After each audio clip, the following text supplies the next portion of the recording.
कल बच्चों का टेस्ट है तो चलो बच्चों का पेपर बनाते हैं। 3 चैप्टर्स ये डाल देती हूँ, डायग्राम्स तो बच्चे कर ही लेंगे।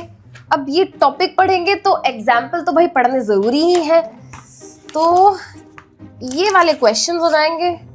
ये सब बच्चे 3 दिन में तो आराम से कर ही लेंगे। 3 दिन तो बहुत कम टाइम है रे, कम से कम 30 साल का तो टाइम दे रही है। बाबू क्या आपका भी हाल बाबू भैया जैसा है? क्या आपको भी बायोलॉजी पढ़ने में बहुत प्रॉब्लम होती है? क्या आपको भी बायोलॉजी के हैवी टर्मिनोलॉजीज याद नहीं होती और आपको ये नहीं समझ आ रहा कि 30 साल से कम में मैं बायोलॉजी को कैसे पढूं? तो चलिए बेटा, आज मैं आपको बताने वाली हूँ कि बायोलॉजी को एज अ सब्जेक्ट कैसे पढ़ना होता है, बायोलॉजी को कैसे याद करना होता है। तो सबसे पहले तो भाई देखो, हमको ये समझना होगा कि 2 तरीके के स्टूडेंट्स होते हैं। एक कैटेगरी स्टूडेंट्स वो जिनको बायोलॉजी सब्जेक्ट के तौर पे बड़ा ही पसंद है, क्योंकि उसमें अपनी बॉडी के बारे में जानने को मिलता है, आसपास ऑर्गेनिजम्स के बारे में पता चलता है और बहुत सारे एनवायरनमेंट के बारे में बातें पता चलती है। तो वो बायोलॉजी को सब्जेक्ट बहुत एंजॉय करते हैं, उनको अच्छा लगता है, पढ़ते हैं तो सब समझ भी आता है, बट कुछ टाइम बाद उनको चीजें याद नहीं रहती। ठीक है, तो क्या तुम ऐसे स्टूडेंट हो? ओके वेट, अब आ जाते हैं सेकंड कैटेगरी ऑफ स्टूडेंट जिनको बायोलॉजी से बड़ी नफरत है। उनको बायोलॉजी पढ़ना बिल्कुल भी नहीं पसंद, क्योंकि उनको ये लगता है कि बायोलॉजी तो रट्टा मारने का सब्जेक्ट है, वहां पे तो हर लाइन को रट्टा मारना है, वहां पर कुछ भी समझने का है ही नहीं। तो भाई अगर तुम सेकंड कैटेगरी या फिर फर्स्ट कैटेगरी के स्टूडेंट हो, ये वीडियो ध्यान से देखो, क्योंकि आज मैं तुमको ये बताने वाली हूं कि बायोलॉजी को कैसे पढ़ते हैं और बायोलॉजी को कैसे याद करते हैं। तो चलिए, सबसे पहले तो भाई जैसा कि मैंने कहा, चाहे तुम क्लास 9th में हो या 10th में हो या 9th 10th 11th 12th NEET में हो, भाई किसी के भी तुम स्टूडेंट हो, सबसे पहले बेटा अगर तुम बायो पढ़ रहे हो तो तुमको ये पता होना चाहिए कि बायोलॉजी में मेन चीजें क्या होती हैं। जब हम बायोलॉजी का कोई भी सब्जेक्ट पढ़ रहे हैं तो वहां पर क्या चीजें होती हैं जिनके साथ हमें डील करना है। तो सबसे पहली चीज तो भाई देखो, कॉन्सेप्ट्स होते हैं, है ना, और बहुत सारे अलग अलग तरीके के कॉन्सेप्ट्स होते हैं, बहुत सारी थ्योरी होती है। अब उन कॉन्सेप्ट्स में, उन थ्योरी में क्या होती है? बहुत ही हैवी मुश्किल टर्मिनोलॉजीज जो बच्चों को याद नहीं होती है, बट हम तुमको याद कराएंगे। और उसके बाद तीसरी चीज, कॉन्सेप्ट्स हैं तो ऑब्वियस सी बात है डायग्राम्स भी होंगे, है ना, भर के बहुत सारे डायग्राम्स होते हैं बायो में। Last but not the least we have examples, right? हमारे पास क्या है? बहुत सारे एग्जाम्पल्स हैं। अब देखो बेटा, ये चारों चीजें क्या है? एक तरीके से बहुत ही इंपॉर्टेंट कंपोनेंट की तरह काम करती हैं। यही सारी चीजों से मिलकर ही तो बना है हमारा सब्जेक्ट बायोलॉजी। अब इन सब चीजों से अलग अलग तरीके से डील करना होता है। ठीक है, तो चलिए बेटा देखते हैं। सबसे पहले कॉन्सेप्ट्स। अब बायोलॉजी में सबसे पहले आपको यह समझना होगा कि बायोलॉजी को बेटा सिर्फ और सिर्फ रट्टा मारकर आप दिमाग में रिटेन नहीं कर सकते। अगर आप बायोलॉजी को पढ़ रहे हैं तो आपको हर चीज का मतलब समझना होगा। तो first you need to understand and then you have to learn it. ऐसा मैं नहीं बोल रही कि कुछ याद नहीं करना होता। भाई बायोलॉजी में बहुत सारी फैक्ट बेस्ड चीजें होती हैं जो हमको याद करनी ही पड़ती है, राइट? बट ऐसा भी नहीं है कि हर चीज का रट्टा मारना है। अगर आप लॉजिकल अंडरस्टैंडिंग से पढ़ेंगे, चीजों को सीक्वेंशियल ऑर्डर में पढ़ेंगे, बेसिक से कनेक्ट करते हुए पढ़ेंगे, तो आप चीजों को समझेंगे। और जब हम चीजों को समझते हैं तो वो अच्छे तरीके से हमारे दिमाग में रिटेन होती है लंबे समय तक। ठीक है, अब समझना कैसे है मैम? यही तो नहीं समझ आ रहा कि समझना कैसे है, राइट? तो देखो बेटा, यहां पर आ जाता है हमारा 3 लेयर मेथड। अब ये 3 लेयर मेथड क्या होता है? देखो बेटा, जब आप किसी भी टॉपिक को पढ़ना स्टार्ट करते हो, चाहे तुम क्लास 9th में हो, सेल पढ़ रहे हो, टिश्यू पढ़ रहे हो, डिजीज पढ़ रहे हो, या क्लास 10th में हो, डाइजेस्टिव सिस्टम पढ़ रहे हो, ह्यूमन हार्ट पढ़ रहे हो, एक्सक्रीटरी सिस्टम पढ़ रहे हो, तुम कुछ भी पढ़ रहे हो बेटा, सबसे पहले स्टार्ट विद बेसिक। जब आप किसी टॉपिक को भी पढ़ने बैठते हो तो आप ये कोशिश करो कि क्या मुझे इस पर्टिकुलर टॉपिक से रिलेटेड कुछ पहले इंफॉर्मेशन याद है।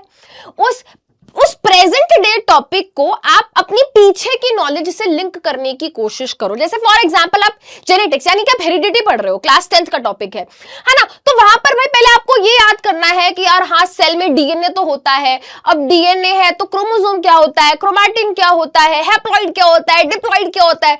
तो जब आप इस तरीके से पढ़ोगे ना बेटा, तो आपको बेटर चीजें समझ आएंगी, राइट? अच्छा, जब आप टॉपिक को पढ़ रहे हो, है ना, तो उसको आप क्या करो बेटा, उसको छोटे छोटे सब टॉपिक्स में डिवाइड करके पढ़ो।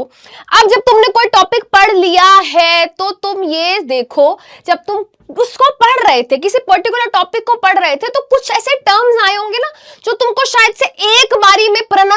दिक्कत आ रही होगी या याद करने में दिक्कत आ रही होगी, तो उनको क्या करो, अपनी किताब में ही एनसर्कल कर लो या फिर एक रफ नोटबुक बना लो, साइड में लिखते जाओ, यार ये टॉपिक ना, इस टॉपिक में ये टर्म्स थोड़ा सा मुश्किल लग रहे हैं, उनको एक जगह नोट डाउन कर लो, ठीक है। अच्छा, अब उसके बाद जब टॉपिक पढ़ लिया, उसके बाद एनसीईआरटी जरूर रीड करनी है।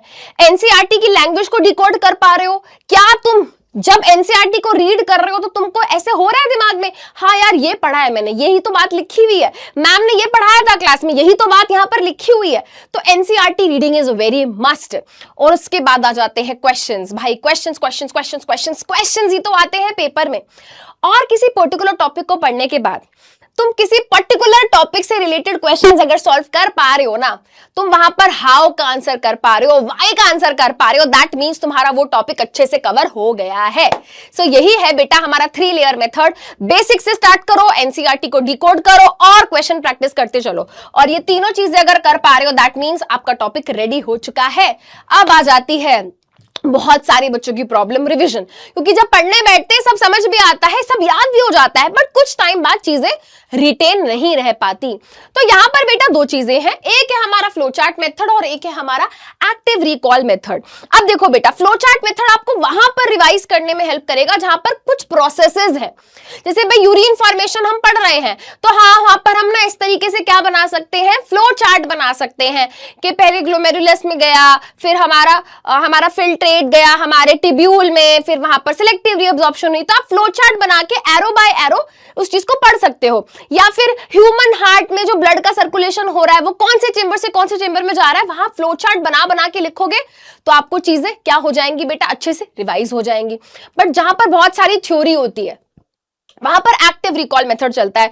यार ये टिश्यू था, इसके ये पॉइंटर्स थे, आपको 3 पॉइंटर्स याद आए, चौथे पॉइंटर पे आप अटक गए, किताब खोलो, रीड करो, दोबारा से वहीं से पहले पॉइंट से स्टार्ट करो। तो आप जब चीजों को इस तरीके से एक्टिवली रिकॉल करते हो दिमाग में तो बेटा चीजें याद आती हैं। अब ऐसे बहुत सारे पॉइंट्स होंगे बेटा फ्लो चार्ट बनाते हुए, एक्टिव रिकॉल करते हुए, जहां पे तुम अटक रहे होगे भाई उनको हाईलाइट करते हुए चलो और उनको एक रफ पेपर पे लिखते हुए चलो, क्योंकि वो तुम्हारे वीक पॉइंट्स हैं। और वीक पॉइंट्स तुम कहां कहां पे अटक रहे हो ये तुम्हें पता होना चाहिए, सो दैट तुम अपने एग्जाम से 1 दिन पहले 2 दिन पहले जाकर उन सभी टॉपिक्स को, उन सभी टर्म्स को दोबारा से रिविजिट करो, so that तुम्हारी रिवीजन और पक्की हो जाए। So this is how you need to learn and understand the concepts। अब बेटा इसके बाद आ जाती है टर्मिनोलॉजीज। अब बेटा टर्मिनोलॉजीज को याद करने का सबसे अच्छा तरीका है तुमको एक नोटबुक लेनी है भाई, 10-20 रुपए की छोटी सी नोटबुक बना लो, ठीक है। और क्या करना है बेटा, चैप्टर वाइज आपको क्या करने हैं, चैप्टर वाइज आपको क्या करना है बेटा, लिस्ट बनानी है सभी टर्मिनोलॉजीज की।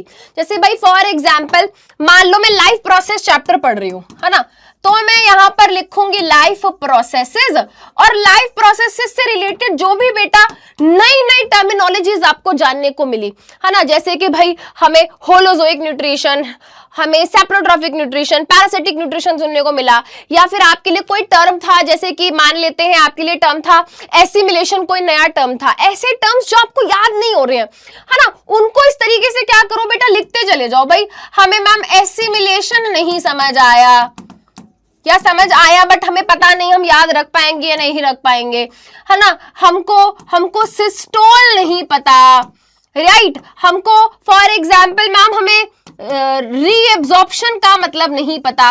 तो ये सारे टर्म्स क्या करते हुए चलो, एक जगह लिखते हुए चलो, और जब तुम्हारा पेपर होगा ना बेटा, 1 दिन पहले अपनी टर्मिनोलॉजी वाली नोटबुक खोलो, सबको रीड करो। एसिमिलेशन, हाँ यार इसका मतलब तो ये था, सिस्टोल इसका मतलब तो ये था, रीअब्जॉर्प्शन इसका मतलब तो ये था। तो वो सारे जो इंपॉर्टेंट टर्म्स थे, वो जो टफ टर्म्स थे आपके लिए, वो आपने एक जगह जब इस तरीके से लिख लिए तो क्या होगा, आपको पैनिक नहीं होगा, क्योंकि आपको पता है यार ये वो मुश्किल टर्म्स हैं और ये एक जगह मुझे मिल गया, और उनको फटाफट से एक टाइम पे क्या कर सकते हो, रिवाइज कर सकते हो, राइट। और जब अपने हाथ से लिखोगे ना बेटा, याद भी रख पाओगे, ठीक है। चलिए अब बेटा आ जाते हैं डायग्राम्स। अब डायग्राम्स के साथ भाई बच्चों को बहुत स्ट्रगल करना पड़ता है। सबसे पहले तो भाई आपको ये बात समझनी होगी कि तुम कोई आर्ट एंड क्राफ्ट का पेपर नहीं हो रहा है, और ना ही तुम लियोनार्डो दा विंची हो, ना ही पिकासो हो कि तुमको वहां पे भाई बहुत ही बढ़िया सी सुंदर सी पेंटिंग बनाकर आनी है। बेटा तुमको वहां पर डायग्राम अगर अच्छा बना पाते हो अच्छी बात है, बट नहीं भी बना पाते हो तो भाई एक neat and clean outline diagram भी बना दोगे ना, वो भी बहुत है। समझ तो आ जाए। जैसे देखो बेटा, ये हमारी किताब का डायग्राम है, बट अगर आप इस तरीके से भी डायग्राम बनाकर आते हैं बेटा तो भी आपको मार्क्स मिल जाएंगे, फुल मार्क्स मिलेंगे, टेंशन मत लो। बट मेक श्योर आपको ये करना है, वो नीट एंड क्लीन होना चाहिए, है ना, नीट एंड क्लीन होना चाहिए। और तीसरी चीज बेटा, आपकी करेक्ट लेबलिंग्स होनी चाहिए। लेबलिंग्स क्या होनी चाहिए? एकदम करेक्ट होनी चाहिए, गलत सलत लेबलिंग्स नहीं करनी। और प्लीज पेपर में जब डायग्राम बनाकर आओगे प्लीज पेंसिल से बनाकर आना, ठीक है? पेंसिल से पेपर में आपको क्या करना है? डायग्राम बनाना है। Last but not the least, we have examples. भाई जैसे 10-20 रुपए की एक टर्मिनोलॉजी वाली नोटबुक बनाई है, वैसे ही एग्जाम्पल की एक नोटबुक बना लो, ठीक है? जैसे भाई लाइफ प्रोसेस चैप्टर में क्या क्या टॉपिक्स हैं उनको लिखो। जैसे भाई लाइफ प्रोसेस चैप्टर में सबसे पहले न्यूट्रिशन टॉपिक हो गया, न्यूट्रिशन टॉपिक में ऑटोट्रॉफिक के न्यूट्रिशन के एग्जाम्पल्स लिख लिए, सैप्रोट्रॉफिक ऑर्गेनिजम्स के एग्जाम्पल्स लिख लिए, पैरासिटिक न्यूट्रिशन के एग्जाम्पल्स लिख लिए। तो एक नोटबुक बेटा, उसमें टॉपिक है ना, उसमें आपका यहाँ टॉपिक हो गया, उससे रिलेटेड एग्जाम्पल हो गए, टॉपिक हो गया, उससे रिलेटेड एग्जाम्पल हो गए। इस तरीके से बेटा आपने क्या कर लिया, सारे के सारे एग्जाम्पल्स आपने एक ही जगह लिख लिए। आपको आखिरी मोमेंट पे पन्ने पलटने की जरूरत नहीं पड़ेगी। आपको बेटा आखिरी में हाईलाइट मैंने क्या क्या किया था ये करने का जरूरत नहीं पड़ेगा। और जब आप अपने हाथ से बेटा उन सारे मुश्किल एग्जाम्पल्स को लिखोगे तो आपके स्पेलिंग एरर्स के चांसेस भी क्या है, कम हो जाएंगे। तो कितना अच्छा तरीका है, एक टर्मिनोलॉजी वाली नोटबुक, एक एग्जाम्पल वाली notebook, and everything is sorted, everything is organised, and last minute revision भी कितनी सॉर्टेड हो जाएगी, राइट? तो भाई ये कुछ सिंपल मेरी टिप्स एंड ट्रिक्स हैं जो मैं फॉलो करती थी जब मैं बायोलॉजी को पढ़ती थी, आज भी पढ़ती हूँ और पढ़ाती भी हूँ। और आई होप मेरे ये टिप्स एंड ट्रिक्स आपके लिए यूजफुल रहे होंगे। प्लीज आप मुझे कमेंट में बताओ, क्या आप इसके अलावा कुछ और करते हो जो आपको हेल्प करता है to understand biology in a better way, या फिर साइंस को आप किस तरीके से पढ़ते हो। प्लीज बेटा अपने बारे में बताओ, दूसरों की हेल्प करो, और मुझे ये बताओ कि इसके अलावा और क्या आपको मेरी तरफ से हेल्प चाहिए, and I will make a video on that topic. तो that's all for today, thank you so much, bye bye. बहुत बड़ा है ना, कल टेस्ट, बच्चों का टेस्ट, बच्चों का ऐसे करती हूँ।